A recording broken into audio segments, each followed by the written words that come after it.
We are the Gujarat Technological University. Since its inception over a decade ago, GTU has been empowering young and curating minds to realize their true potential. Over 4 lakh inspired students are enrolled with one of the premier academic universities in India.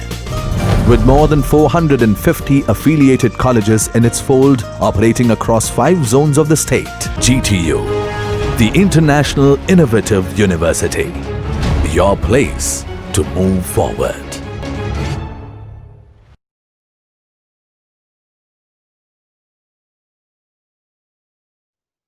The outline is like this. First, I will introduce the topic itself, then weighted least squares algorithm and its application to DC register circuit, so that the algorithm is very well explained and we all can understand that how we can estimate the state.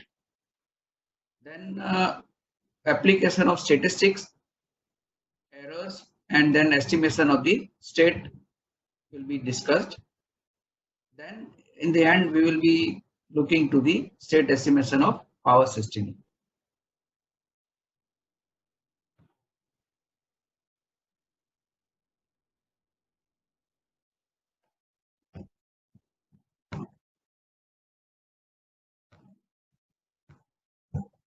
Yeah.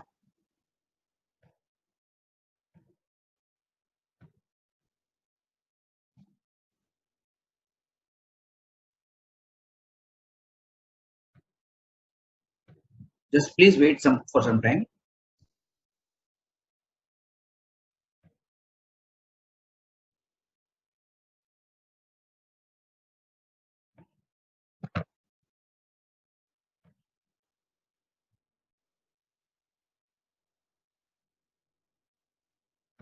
I'm trying to record my lecture.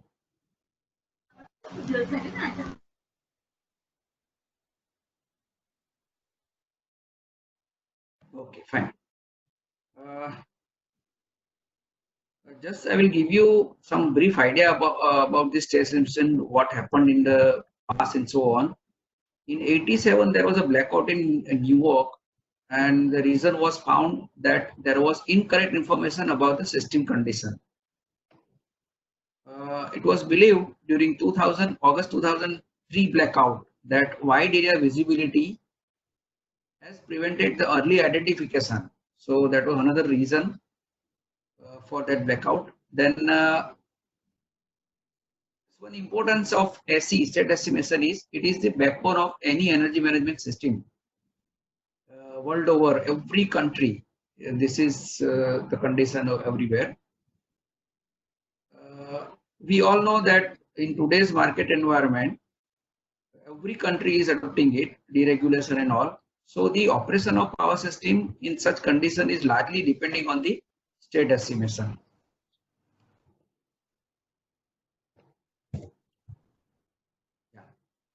State estimation gives us flexibility to system operators to go back and see what was the every voltage and every power flows at a given past time in say a day before or a week before, right? It will be required in many conditions to know. We know the financial transactions are to be carried out, right? What was the condition in, let's say, on 1st May of 2020? For that reason, to know what was the power flow and so on, what was the state of the system, what was the operating point, the accurate state estimation is very, very important. These are very famous power system operating states. There are normal, alert, emergency, in extremis, and restorative states.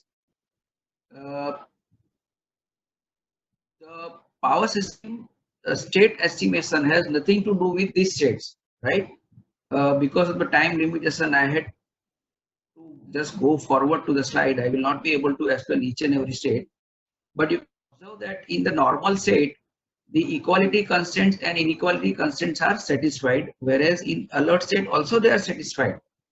The only difference between the normal and alert state is that the security is less in case of alert state. what is energy management system? What are the constituents? What are the role? It manages the operation of power systems, operates the grid within its safe limits. It operates the system reliably and prevent the blackout. The role of energy management system is also to identify the potential risk and take preventive actions.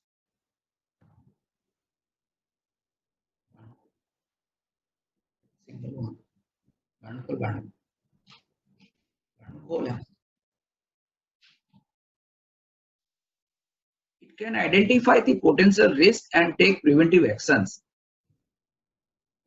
The EMS makes the restoration easy and fast.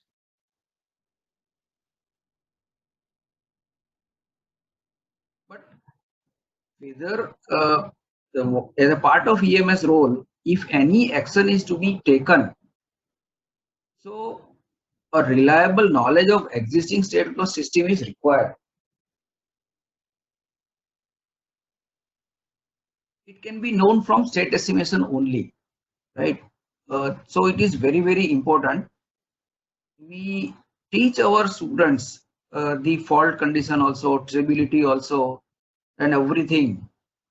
But in the curriculum of many universities, state estimation is not covered. The power system operation and control subject is taken as an elective and so on. The state estimation is a concern of the power system operation. For almost 99% of the time, the real concern of the engineers who are operating power system is the operation of the power system. As a part of it, the state estimation has got huge importance. Now let's see what are the limitations of power flow. We all know that there are 2n equations and 2n variables. So if any one specified condition is not there available, so then conventional power flow solution you will not be able to obtain. I am referring the SLFE, the static load flow equations. Also, gross error in any one or more of the input quantity can cause the power flow results to become useless. So these are the limitations of power flow. To overcome them, Swepe has proposed to combine load flow and statistical estimation theory and has introduced state estimation.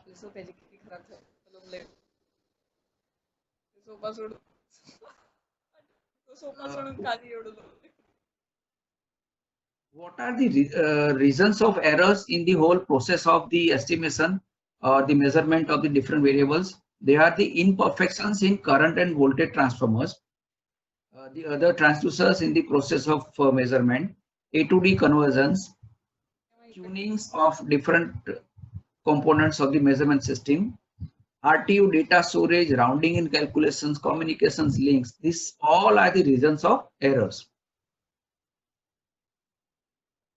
We know that SCADA system is implemented everywhere, right?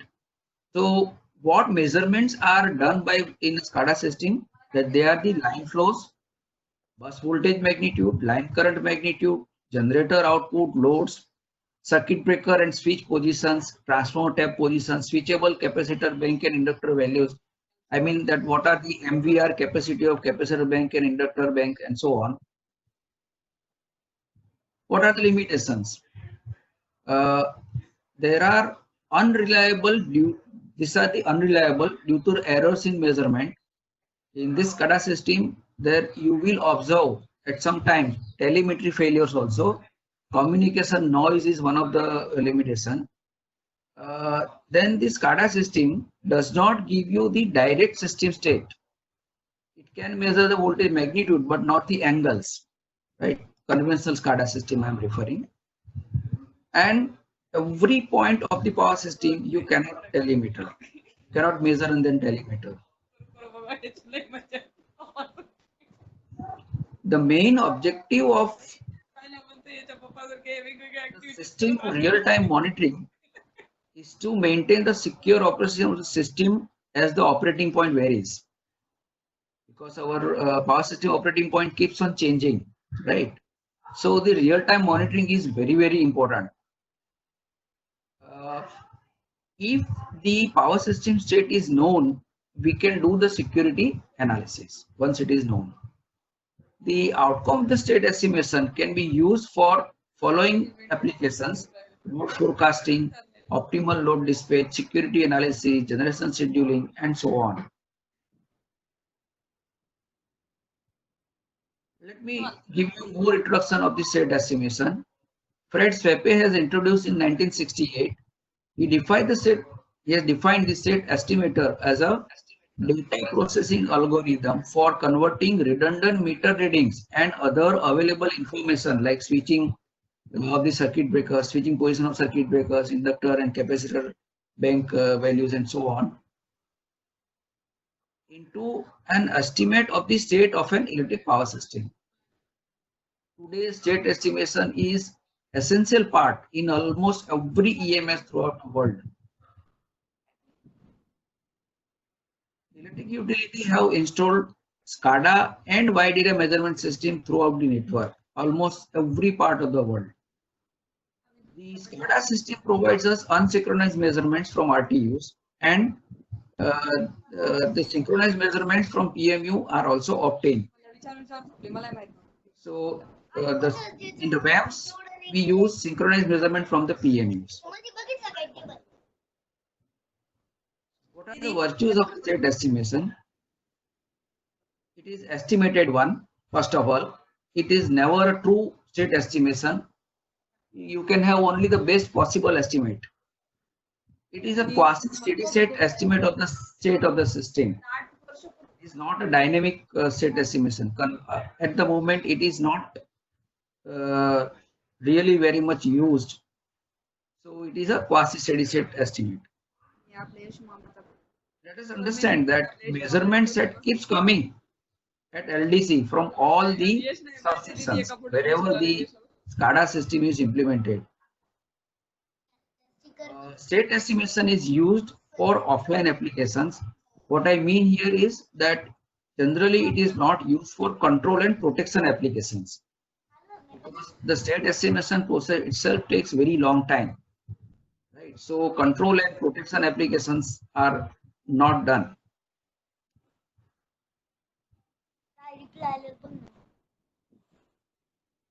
Topology. What are the functions of state estimator? Topology processor. It creates one line diagram of the system using detailed circuit breaker status information.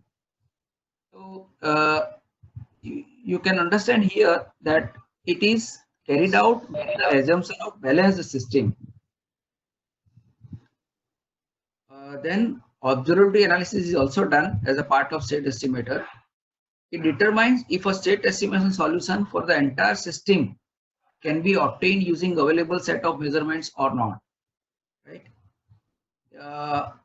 It will identify if at all there are unobserved branches, means transmission lines, and the observable islands in the system, if at all any exist. The functions of state system we continue.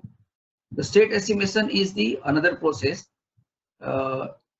after the other two processes mentioned. I had mentioned.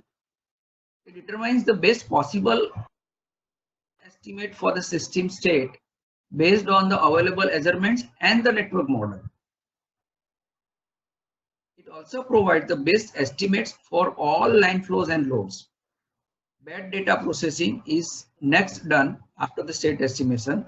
It checks for the bad measurement if detected and identified, and then we have to eliminate it from the set of the measurement, and then we have to do the state estimation again.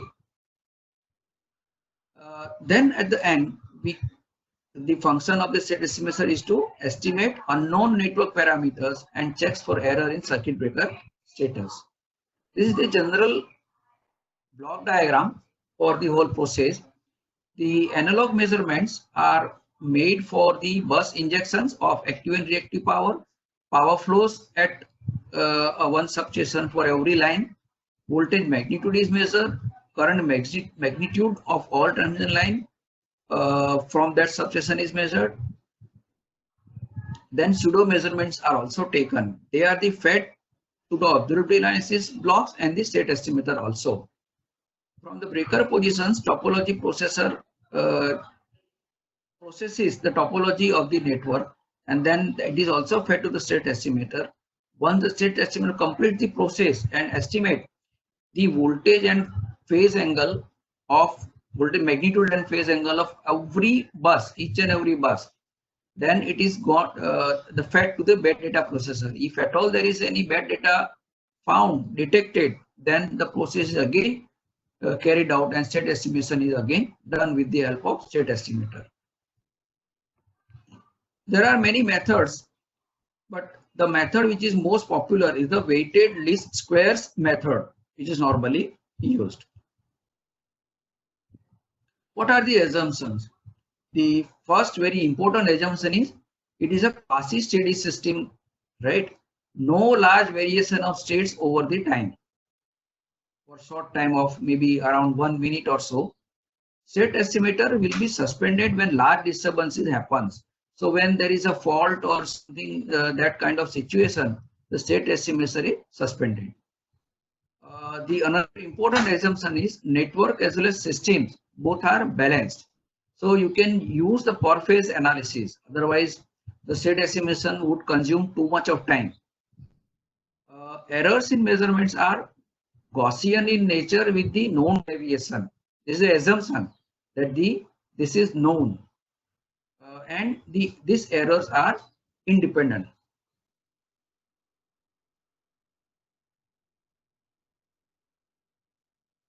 Power system topology model is correct. That is another assumption.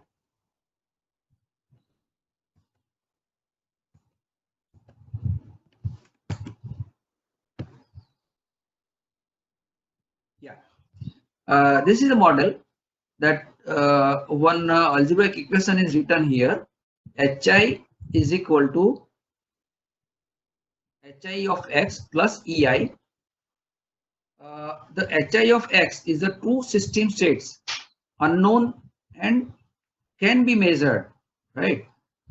Zi is the measurement fed to the load research center, to the state estimator program. But it contains error. It is known also. It is measured and communicated to the LDC. This Ei is the measure known, can't be directly measured. So this is the equation, a model for one measurement, right? So the first term is the true system state. X is the state, and Hi of x is the true value of the measurement.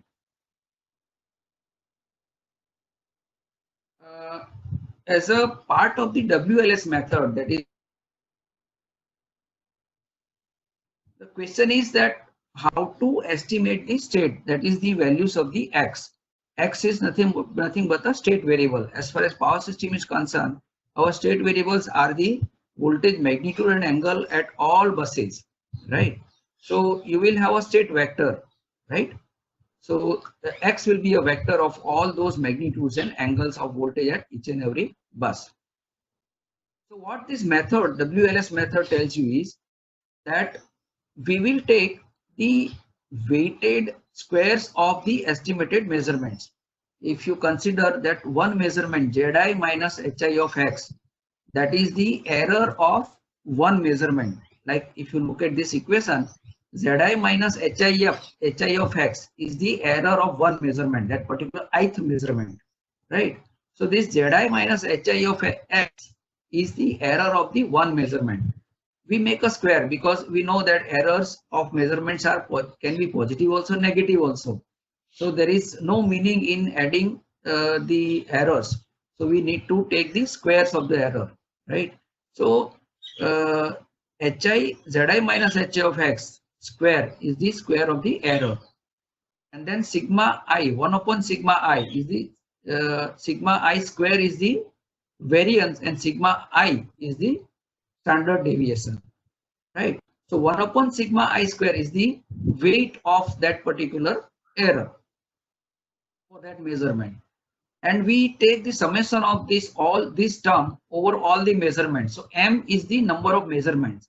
In a practical power system, it may be as high as 10,000 or 40,000 for large system.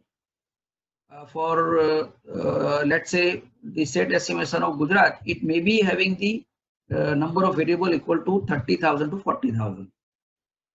So that the whole summation, let's say it is J of X, right? This term, the above summation is expressed in the matrix or the vector form, where Z is a vector, H of X is also a vector. R inverse is that the diagonal matrix, because it is a weightage, right? 1 upon sigma square is the weight. So R is a diagonal matrix of variances, right? This example is taken from the book of Power System Analysis by Granger and Stevenson. Dear teachers, I have seen 2-3 books from where I have studied this state estimation, but I have found that this Granger and Stevenson book is the best among all. This book contains very simple language for students to understand. We may be able to read some concise material from any other book, but this book is very lucid, written in a lucid language. So for students, I would definitely recommend that we should recommend to students this particular book. Now consider this particular circuit. It is a DC resistive circuit, right? Very simple circuit. There are 5 resistances and 2 voltages. So as far as this circuit is concerned, the 2 state variables are the V1 and V2. There are 4 meters. Remember here that we need to see the network, the topology of the circuit is given to you. The values are also very much accurate. We will assume that, right? Now, only thing which we require to estimate the state, that is values of V1, is to know the measurements.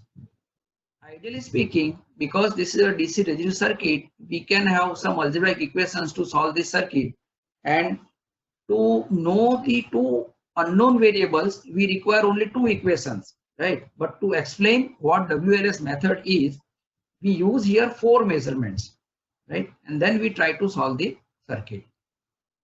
So there are 4 readings.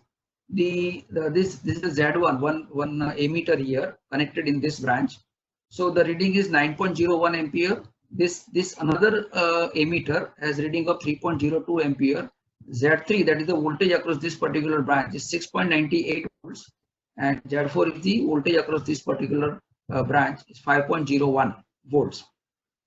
W1 and W2 are taken as 100, and W3 and W4 are 50, which means that ammeters are more accurate than the voltmeters. We'll see later on this particular issue also.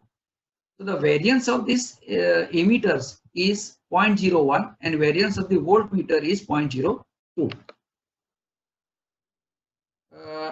Dear faculty members, when we teach students to write down the equations of this model, this particular model for this circuit, we should teach them to use superposition theorem so that these constant coefficients are obtained very easily. Otherwise, if a student try to solve this circuit and formulate the equations, it will be very difficult for them to arrive at this constant 5 by 8, 1 by 8 and so on.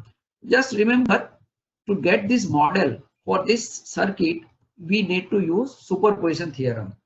So here there are 4 measurements. So we write down the 4 equations, and here errors are added, right? We'll see why errors are added. As far as if this first equation is concerned, the first 2 terms is nothing but the true value from the system model of the measurement 1, and similarly for all other 3 equations also. So these coefficients are written in the form of H11, H12 and so on. So in all these 4 equations, first 2 terms represent the true values of that particular measurement, and then we add measurement errors also. So we can write here Z1 is equal to Z12 plus error and so on. In the matrix form, we can write like this. So error is equal to the measurement minus true value. Here again, measurements, vector of measurement minus H of X. Right here, this X1 and X2 are the true values of the variables. So in this particular case of DC resistive circuit, the X1 and X2 are nothing but the V1 and V2. which are the state variable for that DC resistive circuit. So in compact form of this matrix equation, we can write E is equal to Z minus Z true like this. This is the vector of Z. This is a vector of the measurements of the true value Z true, and Z minus Hx. This equation is very, very important. We have to refer it later many times. But we know that we can never have the true values of x1 and x2, and hence the true values of the measurement. It is never possible, because all measurement will contain error, right? So we can have best possible the estimate only, estimate of x1 and x2. So they are denoted by x1 cap and x2 cap, right? So the same equation we can write that these are not the true values of the error, but the estimated values of the error, which are denoted by E1 cap, E2 cap, and so on. So that vector of estimated error is measurements minus estimates of Z, all the Z. So again in the compact form we can write E cap is equal to Z minus Z cap is equal to Z minus Hx cap, right? And with the help of this particular equation is equal to Z minus Hx, we can write down E minus H, x cap minus x. I am not going into detail how to get all the derivations and so on. I'll just give them. Now, as for the method, we formulate the function to be minimized, right? So there are 4 measurements. So I sum this Wj is the weightage of each measurement. Ej square is the error of those measurements. So I take summation of this term, weighted least squares. Least means we will minimize this f. Squares means Ej square. So I hope now you have understood. Yeah. Somebody asked the question that what is the need for the weight? Because we know that in our system some measurements are more accurate and some measurements are lesser accurate. So to give more weightage to the more accurate measurements, we need to give more weightage to measurements. So this is the, there are 4 terms, W1, E1 square, and so on. Because there are 2 state variables, we take partial derivative of this function f with respect to del x1 and del x2. This function is basically the variable, this f function is having 2 variables x1 and x2. That's the reason why we take partial derivative. And the expressions are like this. I am sure all teachers are capable enough to know how these terms come. But the point is, I need to equate them to 0 because I am supposed to get the values of the x1 and x2 at which this function f is minimum, right? So I have to equate them to 0. So when I equate them to 0, I will get some condition which gives me the values of x1 and x2. So this particular 2 equations are written in matrix form like this, right? So 2 is omitted. W1, W2, W4 are written in the diagonal form, and then the vector of estimated errors, which are written here, okay, E1 and so on, for these terms. And del E1 by del x1 and so on, these are written here. Okay. So this is nothing but the transpose of the H matrix, then the diagonal matrix for the all weights, and then this is the vector of estimated errors. And then as per the condition, because we need to equate them to 0 because we are minimizing the function f, right? So this is the matrix notation. This in compact form, this is H transpose, this is my W, and this is E cap. So H transpose W E cap is equal to 0. Now we know that E cap is equal to Z minus Hx cap, right? So we replace it E cap by Z minus Hx cap. Now when we just open up this equation, so H transpose Wz is equal to H transpose WH x cap, right? So from that, after some mathematical jugglery, we can get x cap, the vector of state variables, H transpose W H inverse and then H transpose W Z, which gives us like this. So what we have arrived at is that we have the vector of measurements, actual measurements, which contains error. This W is the diagonal matrix of the weightage. H is the matrix which depends on the network, and then G is nothing but the H transpose WH, which again becomes G also depends on the network as well as the weightage of all measurements. So only thing what we have to do in this expression, which is given in the right hand side of this equation, we have to plug in the all the Z vector. So plug in the values of the measurements, and then we can calculate ready-made the estimated states. So this is the condition obtained from the minimization of the f, and this is the expression of using this only we can get the values of the variables x1 and x1 cap and x2 cap. Okay, so this is another I'm not explaining this how it is derived and so on. Finally we get x cap minus x equal to G inverse H transpose W into E. So this relates the how far these estimated state variables are away from the true values, means error in states. So this equation relates error in states to error in measurement. Remember, this E is the error, not the estimated errors. So we go back again to the solution of that DC-DC circuit. So this was the model of that all measurement equation. H is written like this, 5 by 8 is 0.625 and so on. Z is given to us, the measurement vector. W is like this, emitters were two emitters were more accurate than the 2 voltmeters. Using this equation, X cap is equal to G inverse H transpose WZ, we arrive at the V1 cap and V2 cap, that is the X1 cap and X2 cap, like this 16.00 and 8.02 and so on.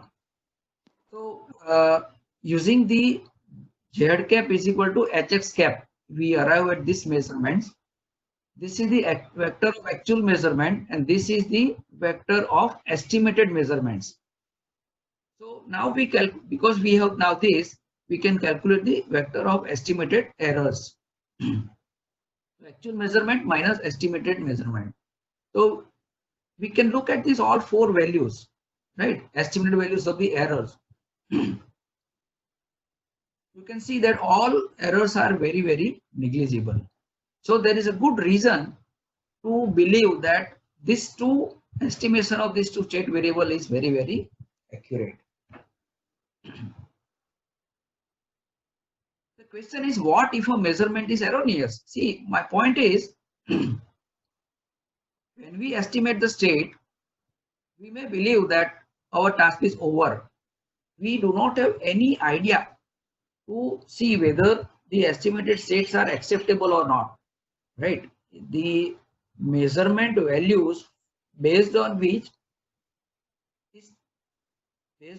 the states values are calculated, we never know whether any measurement is grossly erroneous or not, right? In actual power system, what that one set of measurement from all the substations arrives at the load dispatch center. The process is very lengthy. The program is running. The process is very lengthy. The time taken is not really very less. It is rather really quite high, right? And then before the estimation of the complete state of the power system is done, you will realize that another set of measurement has already arrived at the load dispatch center. Right? So there has to be some good method to identify whether there is any bad data or not. See what can happen. I will just tell you. The 4th reading Z4, that is a voltage, is 5.01, and we found that all errors are very negligible, right? So we believe that all these 4 measurements are very accurate. But what we do here intentionally, that instead of this 5.01, we take it is 4.4.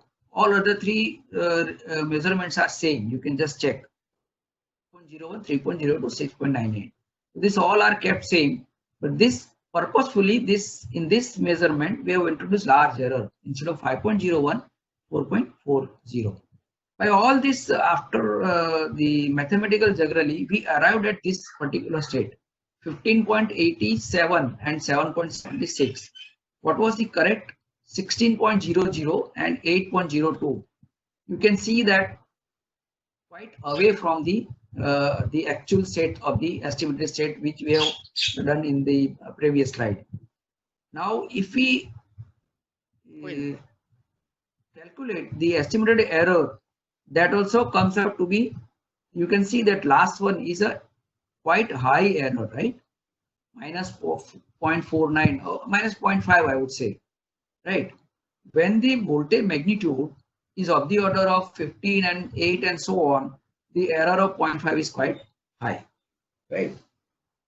So because we were knowing this mathematical expressions and so on, we were able to calculate this error. But in actual power system, where huge number of measurements are there, and the number of the state variable are also very huge, right? In that case, it becomes very, very difficult actually. So the point is there any criteria which we can use to actually find that whether the estimate is acceptable or not, right? The measurement set keep coming one by one at the power system. It's a huge measurement set, right? So we have practically no time to compare the estimated. What I mean here is that the one set of measurement we have estimated, another set of measurement we have estimated the state for that set of measurement also. And the point is, can we compare these two estimate? No, we cannot, because there is no time. All set of measurement will keep coming, right? So we cannot compare the present estimate with the future or past or so on, right? So that is meaningless. So fortunately, the statistical meaning to all the measurements errors can be attached in WLS algorithm. Till now, whatever exercise we have studied, there was no WLS algorithm, only WLS algorithm was used, right? We were not using any statistical properties of the measurements and so on. For example, with the statistical property of measurement, we have got a property of the standard deviation, variance, and so on, right? Probability of some measurement and so on, that we have not used, right, till now. So before estimating the state using the next set of measurement, it is important to know that how good is the estimate which is done for the present set of measurement, right? So that is very, very important. This E cap is Z minus Z cap. We already have used this expression, and Z cap is nothing but this. We can write again this into E minus Hg inverse H transpose W and so on. And again, we can simplify this using I minus Hg inverse H transpose W into E. So this shows the relationship between the estimated vector of estimated error and vector of actual true values of the error. This particular expression is nothing but the probability of some, so Z is a measurement variable, some value of the measurement, right? And this is the expression. Quite complicated, but once you are familiar with this, you will find it very simple also. So as far as statistics is concerned, this is the plot of this probability distribution function, right? That is the probability of one particular value of the measurement variable Z. What I can explain to you how this plot is obtained. For example, say one current is to be measured. Let's say the true value of that current is 10 ampere. Now you, for the same circuit, same variable, same sources, you measure this current for, let's say, 10,000 times. 10,000 times you take the reading of that particular meter, or not reading, but it may be a measurement system. So we take the repeated measurement for 10,000 times for the same condition, right? Same measurement system, same voltage source, same meter, and so on, right? For example, that true value is 10 ampere, I have already said. For example, 4,000 times the reading is coming as exactly 10 ampere, right? So in this case, Z is a variable, means a current, right? Its value, the mu, that is a mean value. If we take the mean of all these 10,000 measurement, and if it is coming as 10 ampere, then the mean value of that particular measurement is considered as the 10 ampere, right? Now, what is the probability of this this reading? That is the mean reading value, and that has come out to be, let's say, 10 ampere. So because it has come for the 4,000 times out of 10,000 times, the probability of that particular measured variable of possessing mean value, that is a 10 ampere value, which is also calculated, is 0.4, right? So I would say that P of mu is 0.4, right? Like this, right? In general, it is observed that for the measurement system, the distribution of this probability is reverse bell shaped, right? Like this, what is shown in the figure. Now, what is this shaded area? So A is value of that particular measurement. Let's say it is 9.9 and 9.8 ampere, right? So what is the shaded area? Shaded area is the probability of that particular measurement of possessing value between 9.8 and 9.9 ampere. That's what it tells. Okay, I hope this is very clear to all. Fine. So this is the probability of possessing the value between A and B, right? For the shaded area. So we need to integrate it between limits A and B of P of Z. So this particular plot or this particular expression, I would say. So the expression of P of Z is plugged here, and we get this expression particular.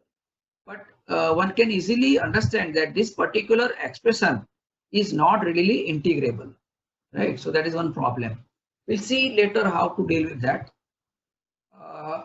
Mu is the expected value of the Z, or I would say, in other words, that the expected value of the Z, which is the measured variable, is mu. How to obtain that? We take integration from minus infinite to plus infinite, which means that minus infinite to plus infinite. What we integrate? The product of Z and P of Z over dz.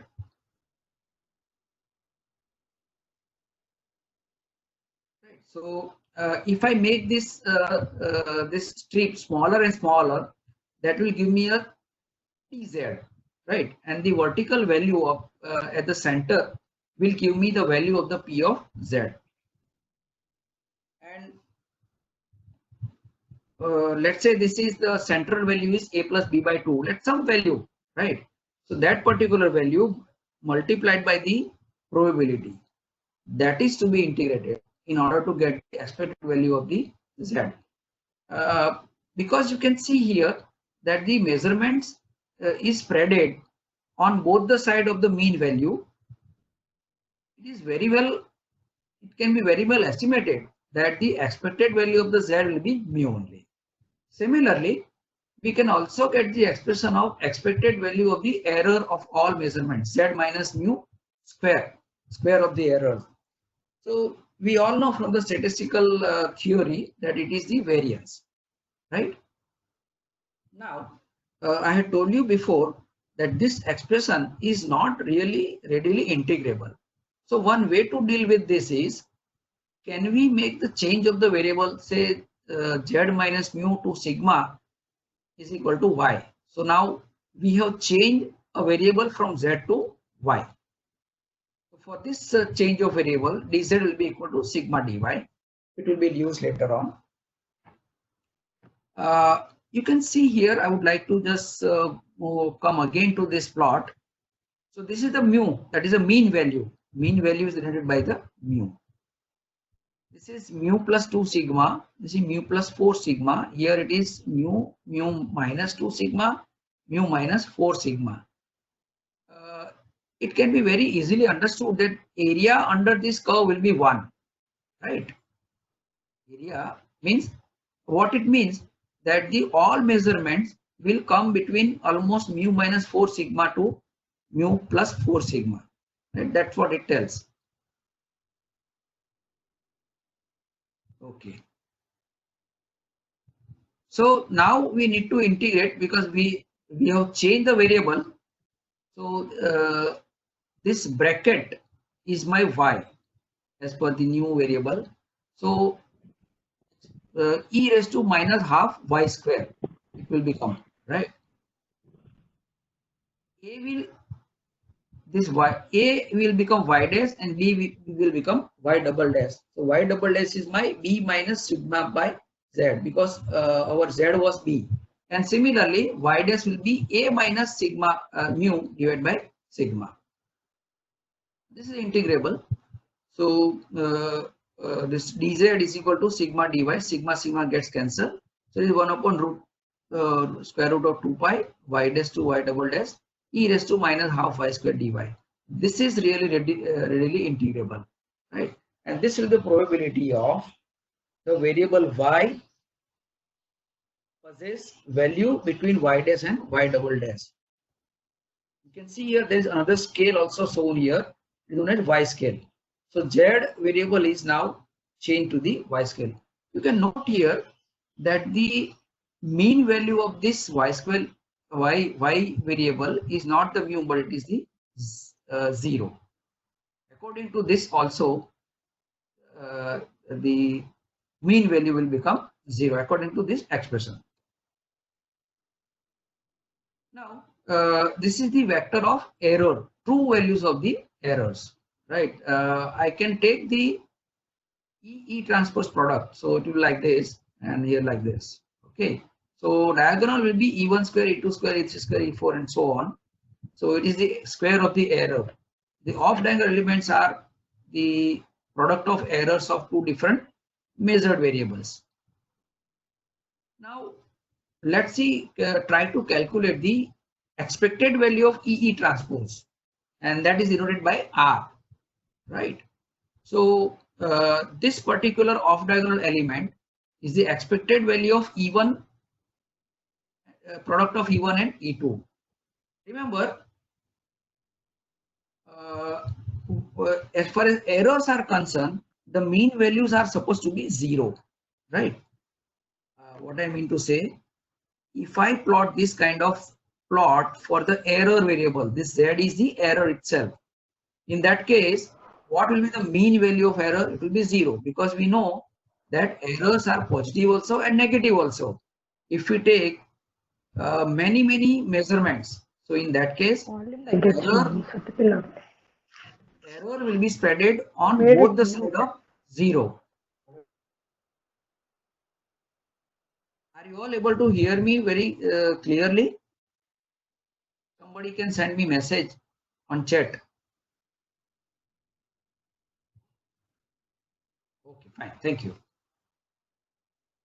Because of time limitation, I am going too fast. I don't know how many of you are really following. Some may be finding difficulty, but time is really less, so I have to. Thank you. Thank you. So the expected value of product of two errors will be 0, right? Because the mean value of the all errors is equal to 0. Now here see, this expected value of E1 square is not 0. We know from the fundamentals of statistics that it is nothing but the variance of that particular measurement. Now if we take the reciprocal of this R, then it becomes the weightage of the particular measurements. So this matrix, which is a diagonal matrix, is nothing but the called as a denoted as the W. That is the matrix of the weightage.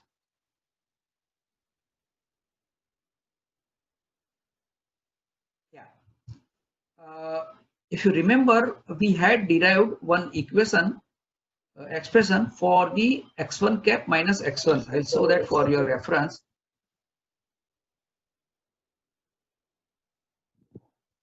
Yeah, I am referring this expression x cap minus x. So there is a relation between these errors in the state variable and error of the measurement, right? I'm referring that. Same I am mentioning here. But when we say I want to know the expected value of the error in state variable, so this is how I can correlate. And we know that this vector is equal to expected value of E1, E2, E3, E4 are all 0. I am converting it to 0 here, right? And we also try to get the expected value of the vector of estimated errors. So that expression also we have already seen. I'll just repeat for your ready reference. So there is a relationship between expected value of error and actual true value of the error. So this expression is used here. Yeah, this one, right? So that is also 0, right? So what we can conclude from these two expressions is that the expected value of the measurement is nothing but the expected value of the actual measurement. This is estimated value of the measurement, and this is the expected value of actual measurement. I repeat, the leftmost side expression of this equation is what? Expected value of estimated measurement. This is the middle one, is the expected value of actual measurement. This I am referring.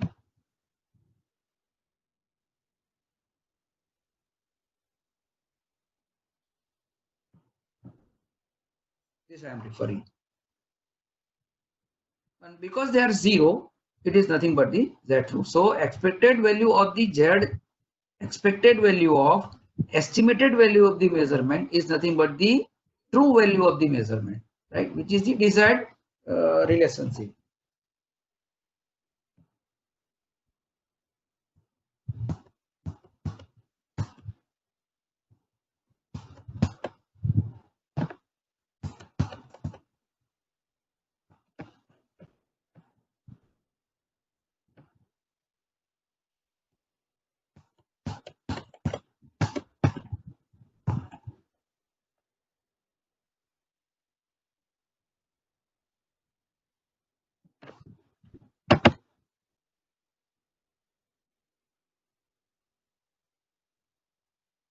Yeah. So this expression will be used later on for our reference. Nice to see this kind of derivations and analytical derivation. So now we'll enter into the discussion of bad data detection. So that is really a very worrisome situation, that once the state estimation is calculated, how to know whether it is acceptable or not, right? So for your reference, I have placed here one equation, which is the relationship between E cap and E, right? Then I take the product of this E cap transpose, right? So E cap is nothing but Z minus Z cap, and this transpose. So this will be a 4x4 matrix for that particular example. Because it is simpler, I refer to that same again. So using the expression, I can plug in here, and then transpose is there, right? So E transpose into this again. So transpose of this matrix, right? So transpose of I is I. So when we take transpose of this, I need to take here the first, right? Now because W is a diagonal matrix, so transpose is nothing but the same. Now W is R inverse, right? So I will write here R inverse. Transpose of H transpose itself is H only. G inverse transpose, it is a symmetrical matrix. G inverse, G is a symmetrical matrix, so G inverse is also a symmetrical matrix, and it is G inverse only. and this H transpose is taken as H inverse. Then I use apply the expected value of E cap E transpose. Now these all are the constant. These all matrices H, G, H, and so on, all are having the constant values. So expected, they are not the variables. So this expected value does not apply to this constant values. So this expected value is applying to only the variables E and E transpose. So we apply this to this expected value as, on this E transpose. We already have seen this expected value of E transpose is nothing but the R. We already have derived this, right? And we apply this here. So then R is multiplied to this I as well as this matrices, right? So this R and R inverse product will become I. So these three only are mentioned here as G inverse H transpose. Now I take R from this expression out at the end like this, post multiplication of R. So I get this expression. You can notice that these two matrices are the same, right? You can prove very easily that these two matrices are idempotent matrices, and the property of this matrix is such that, like for example, if A is idempotent matrix, then A that is A square is equal to A only, right? In that case, the expected value of E cap E transpose is nothing but this matrix into R only. Then I apply both R and I get this particular matrix, which is denoted as R. Like this, this matrix is denoted R minus H G inverse H transpose. So this is E. We know this, right? EJ cap, E cap J is equal to ZJ minus Z cap, actual true value minus this. Right. So what here I am doing from this equation, that I am taking the diagonal elements only, right? In that case, expected value of E cap J square, I am taking the diagonal elements only. So that is nothing but according to this expected value of ZJ minus Z cap square. Here it is square. So here also it is square. It's nothing but the diagonal element of this particular matrix, right? This particular matrix, and that is denoted by R dash, right? Because it is not same as R. So it is R dash JJ.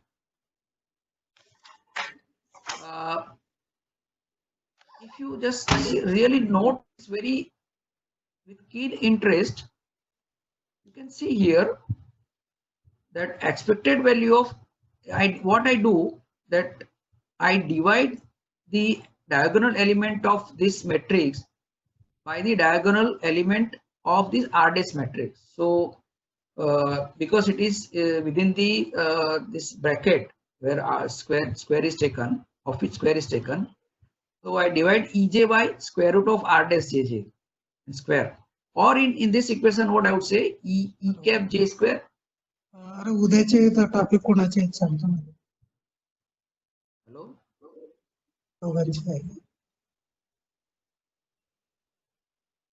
Hello. Shall I continue? Yes, sir. Okay. It was audible, no problem. Okay, fine. So E cap J square divided by R dash JJ, and hence I would like to write like this. And similarly here also ZJ minus Z cap J divided by square root of R dash JJ and then square. So because I have divided this will become 1. Now if you remember very well,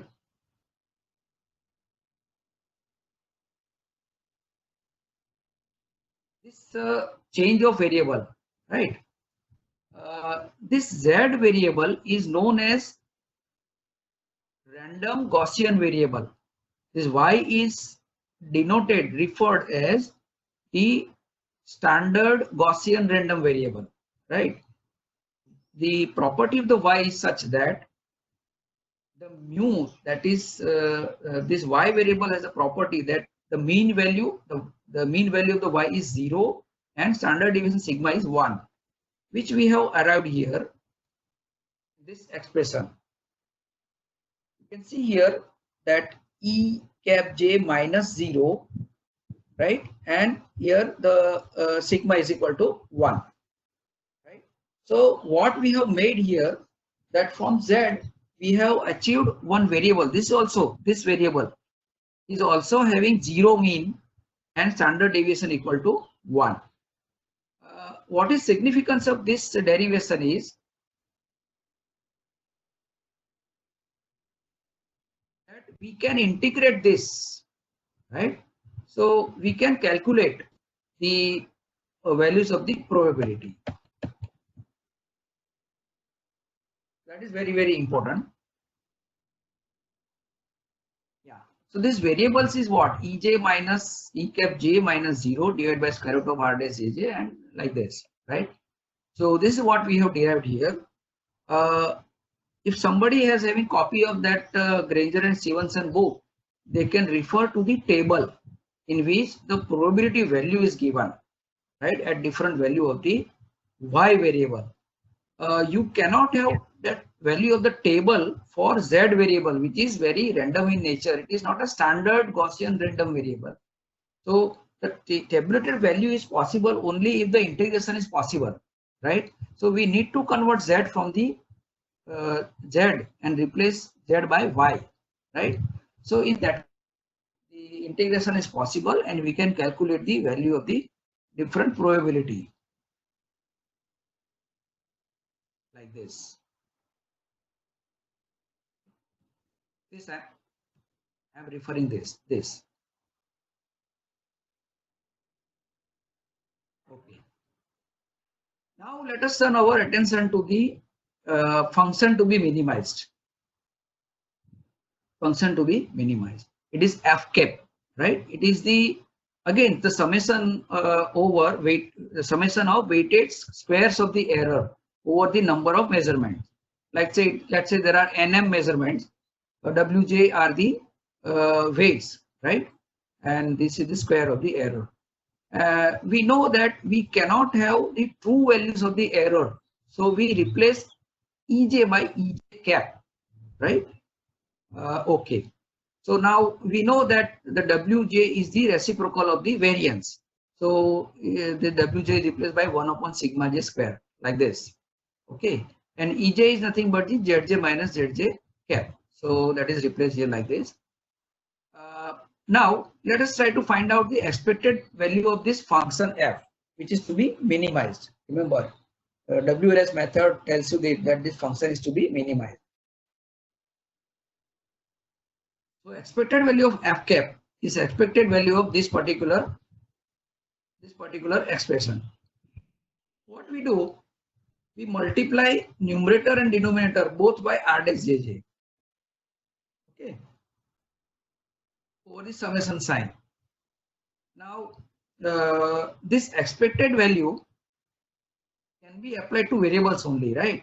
So we write like this. So expected value sign is now within the sign, this summation sign.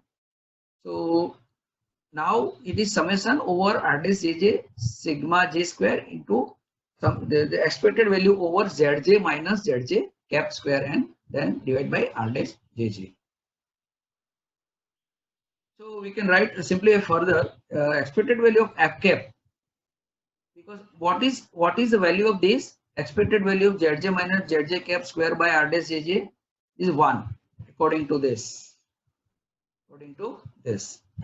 So this is equal to 1. So expected value of f cap is nothing but this only, right? Sorry, this one, r dash jj divided by sigma j square. So this is a simplification what we have achieved.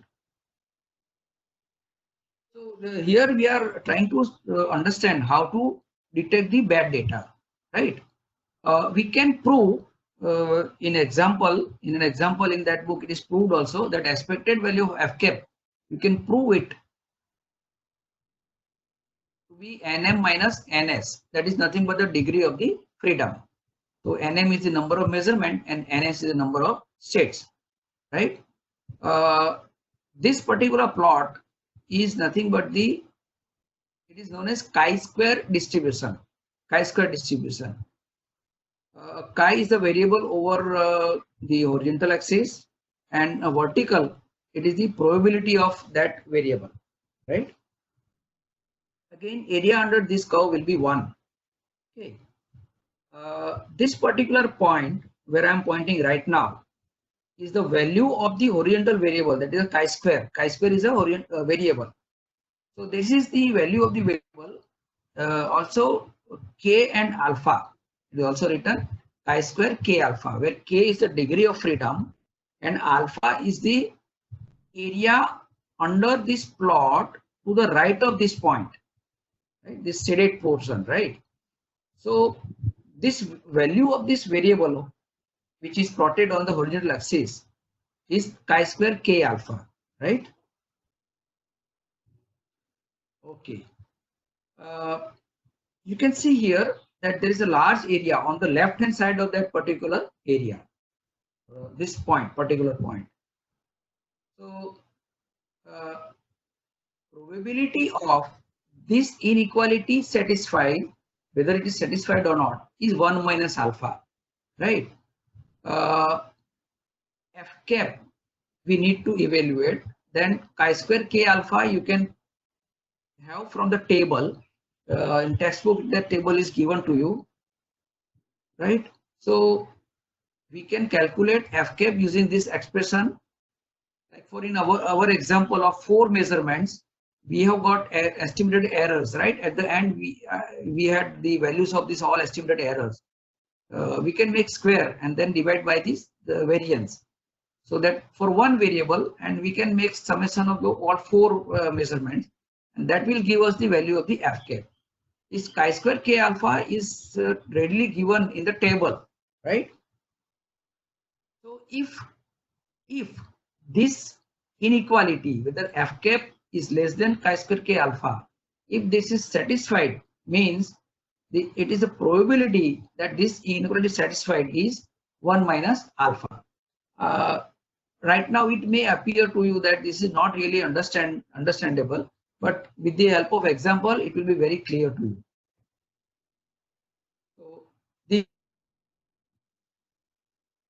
So in that particular example which we have taken for DC circuit, in which 2 state variables are there,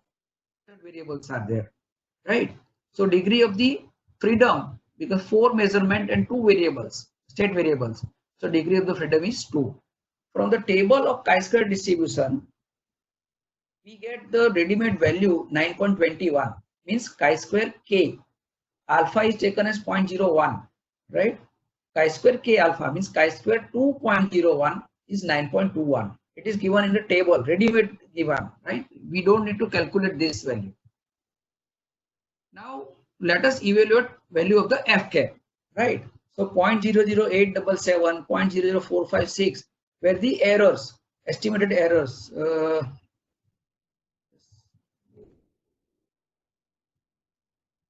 yeah, these are the errors, right? These 4 are the error, and we take square of that errors. We are taking square of the error and multiplying with the weight, 100, 100, 50, 50. So it comes out to be 0.043507. So obviously this F cap is less than 9.21, which means that 99% confident that there is no bad data. That is what it is, right? If you require lesser confidence, like for example 90%, so you can increase the value of the alpha. Let's say if you take 0.1, then you will with 90% confidence say that there is no bad data. So in other words, if you, I'm not able to read the comments, sorry, we'll discuss at the end, right? We'll see at the end. There are 79 slides, so I have to really bit fast for covering the content. In other words, if I require more confidence that there is no bad data, I have to take a value of the alpha even smaller and smaller.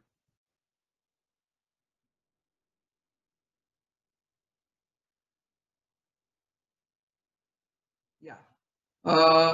If you remember original voltage measurement was 5.01. So now I have taken the 4.4 volt erroneous reading, right? Now let us try to find whether there is any bad data or not using the chi-square test, right? It is a test here. Okay. So the vector of estimated error is like this. We have obtained this. I already given that. So I will evaluate f cap, and it has turned out to be 15.1, right? Obviously, it is more than the 9.21, right? Which means that there is a bad data. Because this inequality is not satisfied, it indicates that there is a bad data. So this is a test for detection of bad data. So because largest error is what? This 0.49.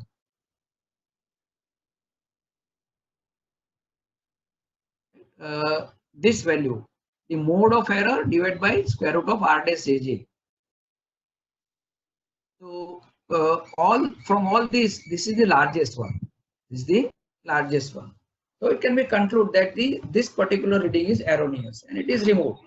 And again, we can do the state estimation with 3 measurements, right? Now the degree of freedom will be 1 only, because now there are 3 measurements and 2 state variables, right?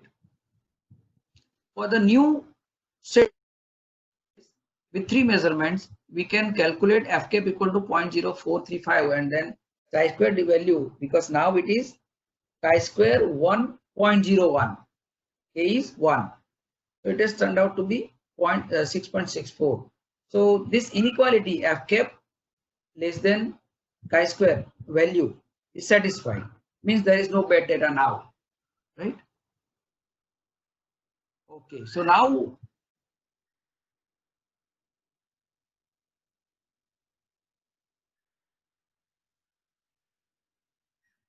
we do the power system state estimation. We discuss it, right? So state variables are the nothing but the voltage magnitudes and their phase angles. There are 2 types of inputs: data and the digital information, like the switching devices condition on, whether on or off, and so on. As far as data is concerned, there will be PQ injections, power lines, voltage magnitude, current magnitude, and so on. In the real power system state estimation case, the number of measurement is much more than the required, right? What I mean here is the degree of freedom will be very, very high, right? We know that the measurement equations are non-linear in that case. Okay. This equations H1 of these are the term for the true values of the measurement particularly. This equation is a non-linear because the power flows are particularly non-variable functions of the state variables. Okay. So this is the model for the state estimation. Again, we use 4 equations only, but there is no loss of generality. We can assume that this is a general case. So these H1, H2, H3, H4 are the non-linear functions, right? Which expresses measured quantity in terms of state variables X1 and X2. There may be many H functions and there may be many variables. No loss of generality here. Okay. So the H matrix we can formulate. If you remember, in those cases, the DC circuit also this was obtained with this similar process only, right? So these are the partial derivative of P injections at one particular bus, that is shunt injection. Not this P injection is not to the line but to the bus, right? With respect to voltage angle, with respect to voltage magnitude, power flow for the all line. This is, let's say, this P del P flow by del V magnitude is a matrix. This is also a matrix for the all lines. Also matrix, also matrix, also matrix, is also a matrix. Okay, so this is how this is formulated. The function to be static state estimation we are discussing, not the dynamic. The objective function to minimize is like this. The standard expression is to be minimized, right? So we take partial derivative and then equate it to 0. Similar to the previous case, it is nothing but the minus H transpose X R inverse Z minus H of X. So this is the expression obtained. So function to be minimized like this, weighted sum of the square. So in case of power system also WLS method is used. Okay. Fine. This is nothing but the H matrix, diagonal matrix of the variances. This sign is not there actually, there is a multiplication only. Then Z minus this non-variable function for each variable, then equal to 0. Yeah. This is Hx. So from this, H transpose W and this matrix equal to 0. So H transpose W means R inverse. This matrix equal to 0, 0. So when we linearize this H1 function about the initial point of x1 0 and x2 0, this is the initial point, some guess, right? So using Taylor series expansion, we can expand this like this. Okay, this is a constant term. Then these two terms, higher order terms are neglected here. Similar to NR method, those who are teaching power system may be knowing this very well. So this delta xi0 is xi1 minus xi0, state variable correction. This is state variable correction. This is also state variable correction. So this particular expression changes to Hx transpose at operating point R inverse. Then this matrix Z1 minus H1 at and so on. Here, because it is minus sign, these two terms are taken on the other side of the equation, that is right hand side of the equations, right? So these two are taken as it is, Hx transpose R inverse. Then because these two are there, del H1 X2, del H1 X2 and so on. So this is Hx and then delta x1 0, x2 0. So this particular expression is obtained from this equation only. Only thing is, these all functions are now expanded using Taylor series expansion and then obtain this expression, right? So actually what we need to calculate this, right? So what we'll do, we'll take inverse of these three matrices and then multiply here, right? So we will get this vector of correction.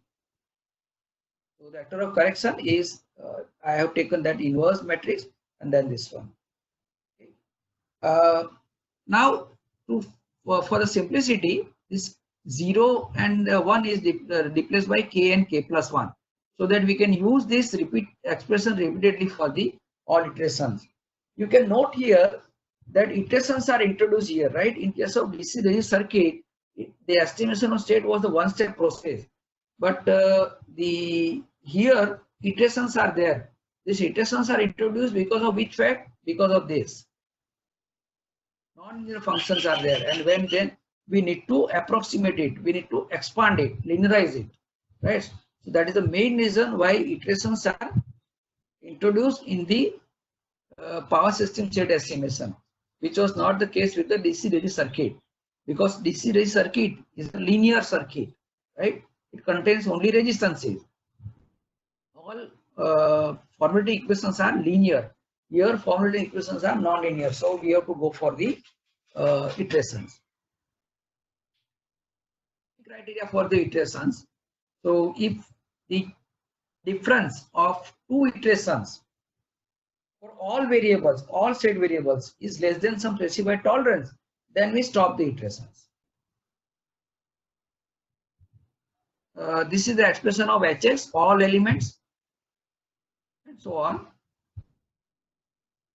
So at the convergence of the solution,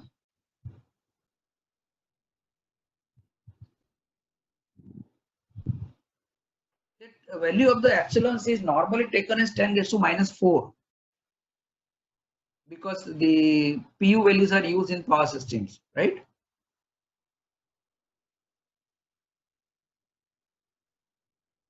Because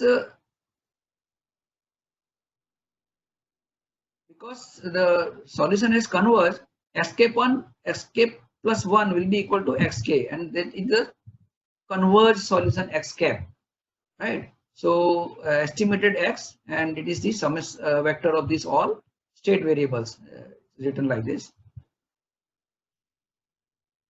Joshi sir, how much time do I have left?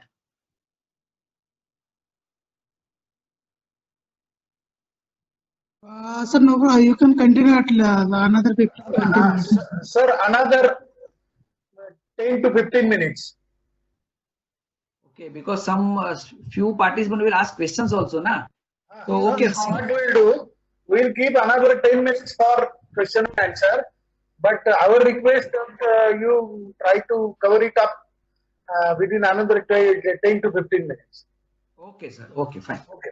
Please continue. Yeah, thank you. So I'll just explain how actually it is done in the power system with the help of example, right? I will not go into detail because of time constraint. The power flow meters for P and Q meters, sigma is 3 megawatt or MVAR. For the voltmeters, it is 3.83 kV. That is standard deviation of these meters, right? It is known, right? Let's say this first slide is very interesting. I request all participants to pay attention here. The base case condition, right? This is the base case value, and then another 3 columns for the measured values, right? Measurement name, and this is the status, right? So MV1, MA1, M1, 2, and these are all the meters, right? These are the meters.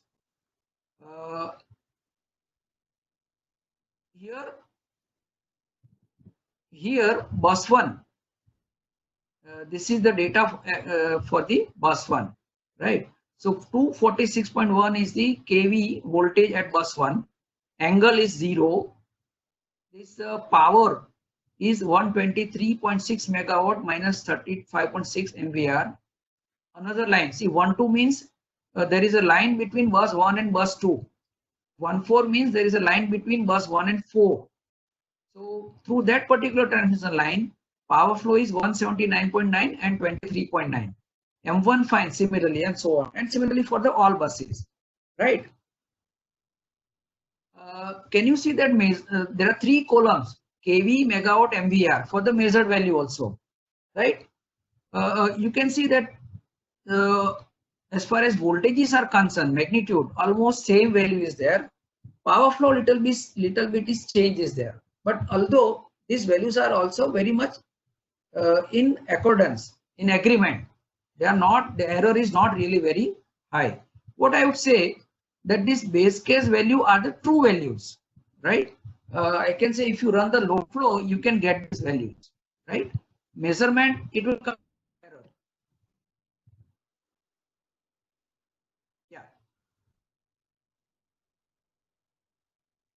Okay. So again, for your reference, the base case value, first three columns are mentioned as it is, right? Then the measured value, and then the estimated value. So that will clear you.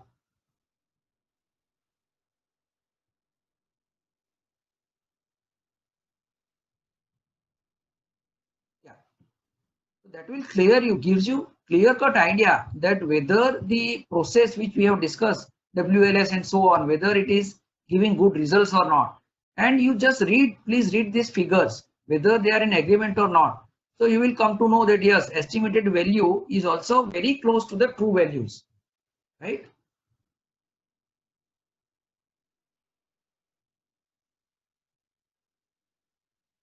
It is mentioned here that number of state variables are 11, number of degrees of freedom is 51, which means that 11, there are many measured variables. After 4 iterations, the convergence was there. 99% confidence and no bad data detection as far as this slide is concerned, right? The test for bad data detection was satisfied.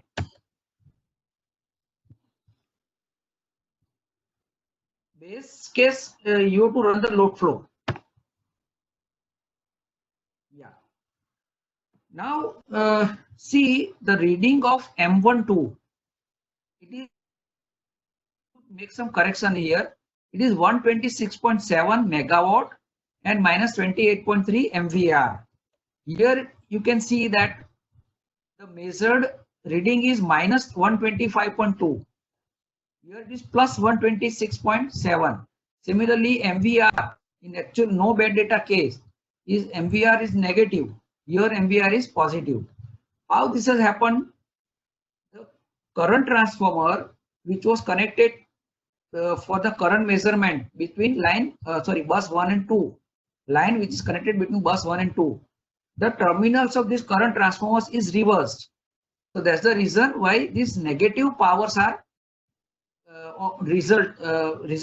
recorded in the measured value. There is no change in any other reading, right? It was same as the no bad data. Now you see the estimated values. So that many values are differing from the base case value, that is true values, right? My point here is that even if there is an error in 1 meter reading, it can cause error in many estimated values. That is what my point is. Okay. And again, another point is, see, there is error in one measurement only. Point is whether the test for the bad data detection is capable enough to identify or not, right? So it is mentioned here that the largest normalized residual occurs at M12 and 76 point, right? So and presence of bad data is detected, so it is capable of identifying the bad data and detection of bad data, and it also identify also which reading is erroneous. So it is identified that it is the M12 which is erroneous, right? So that reading is removed. And again the condition has been obtained in which you can see that all estimated values are very much close to the base case values. So that is in this particular slide, the estimated value, the state estimation is carried out after the removal of the bad data. Okay, and it is again seen that it is the errors are very less. There is an agreement between base case values and the estimated values. Sir, I would say I stop here.